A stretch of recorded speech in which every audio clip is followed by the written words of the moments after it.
I'm here in the wilds of Alaska looking for the elusive Bigfoot. I know he's here someplace. I've been chasing him for years. I'm looking for, wait, you hear that? You hear it? He's here. I know he's here. He's gotta be close.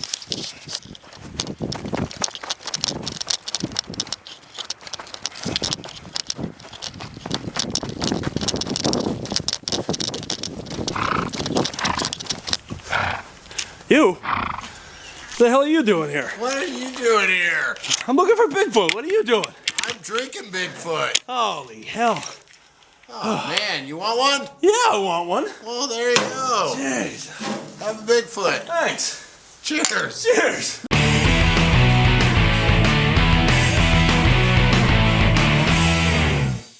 Hi, I'm Bill Manley. I'm Terrence Sullivan. And we're back with another Brewer in the Beer Geek episode. This time we are coming to you live from the Great White North, just outside of Anchorage, Alaska. Cold brewer, colder beer geek. Colder beer geek. But we're up here in Anchorage in January because we're actually going to attend the Great Alaskan Beer and Barleywine Festival, which is one of the greatest festivals celebrating barley wine and strong ales anywhere in the country. And we figured, what a great time. Yeah. We're in Bigfoot's natural habitat here to talk about somewhere Bigfoot out there. Barley Wine Ale. I hear a rumbling from someplace in the distance, so that could either be Terrence or it could be Bigfoot. It's probably me. You know, Bigfoot, not an easy beer to make. No, it's very difficult. You know, a lot of time, boil times. I mean, boil times are anywhere from 2.5 hours to 3 hours. Yeah, you're trying to concentrate that work down. Yeah. So we have to sit there and boil it, and then we take readings as we're boiling it. Find out where the sweet spot is. Yep. So we get about 24 Plato on the initial gravity. That's a lot of sugar, by the way. That's a lot of fermentable sugar. Yeah, and that gets us, you know, about a 9.6% alcohol level. You know, we add a ton of hops to this beer. It's dry hop, traditionally dry hopped. We do all the fermentation in open fermenters. So hand scrubbing. They're super messy. I mean, they the fermenters explode billow over the top. They ferment and the krausen comes up and spills over the edges and makes this crazy, bitter, sticky mess all over the place. But you know, it makes a fine beer in the end, so it's probably worth it. Yes, it is. I mean, you know, and in order to get those flavors, you know, we do have to boil it that long, and we got to have the dry hopping.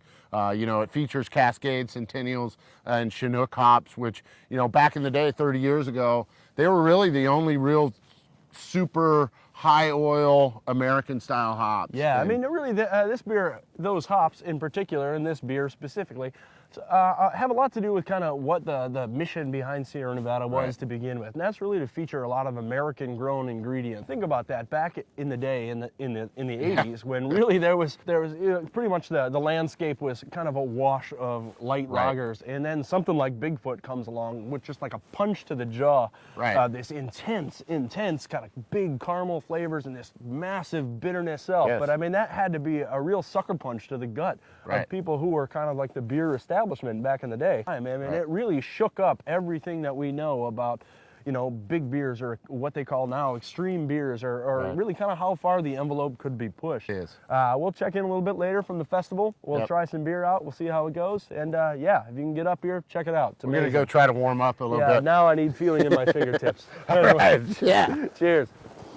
All right, so we're back in from the cold. We've come down from the mountain, come out of the icy Arctic tundra here up in Anchorage, Alaska. No better way to warm yourself than come to a barley wine festival. That is I'll tell you what. You know, coming out of the snow there and having a big beer and kind of settling down and sitting in the connoisseur session, really drinking some good beers. Yeah, warms the heart. It does warm the heart. And I mean, there's no better way to warm the heart than with a Bigfoot barley wine. And, ain't that the truth? I mean, I tell you what, this beer, you know, fresh. It's just all about the hops. I mean, we talked about it being an extreme beer, and those hops really come through. Cascade, Centennials, and Chinooks. Big, huge pine notes. You get some big roasted characteristics from the caramel malt, the extended boil that I talk about, and you start getting into the flavor of this beer. You know, the first thing that hits you is that big, sharp bitterness. You know, it's 90 IBUs. And then those real kind of sweet toffee and caramel notes from that extended sugar, boil. I mean, that real kind of burnt sugar, caramelized sugar notes. Just really pronounced. Really nice. Yeah. And then it kind of finishes with a nice warmth. You know, the alcohol, it's 9.6% alcohol. Yeah. So that kind of warms the soul. A Yeah, little it bit, does. you know? Yeah. It's like a sweater. It's the liquid equivalent of a sweater, which is not a bad thing in my opinion. Anyway, I mean, yeah, this beer, like up front, like Terrence said, is a big kind of hop assault. But you know, this is one of those really interesting kind of anomaly beers that are one of the less than 1% of all the beers in the world that you can actually lay down and actually age for a little bit, and the beer can improve over time. Yeah, definitely. You know, you don't want to put down an IPA. You don't want to put down most beers. But this one, you know, I mean, you keep it under the right conditions, which is cool, dark. You don't monkey with it. You don't mess around. It can go maybe 10, 12, 15 years without really kind of getting that really negative age character. Yeah, I mean, you start, you know, you actually get oxidation that's happening. Yeah, you know, oxidation, which is kinda, generally a bad thing in beer. Yeah, right, but you know, it starts breaking down the hop characters first. You know, you really start losing that big hop nose on the beer. I mean, you can still pick it up in the aged Bigfoots. Oh, yeah.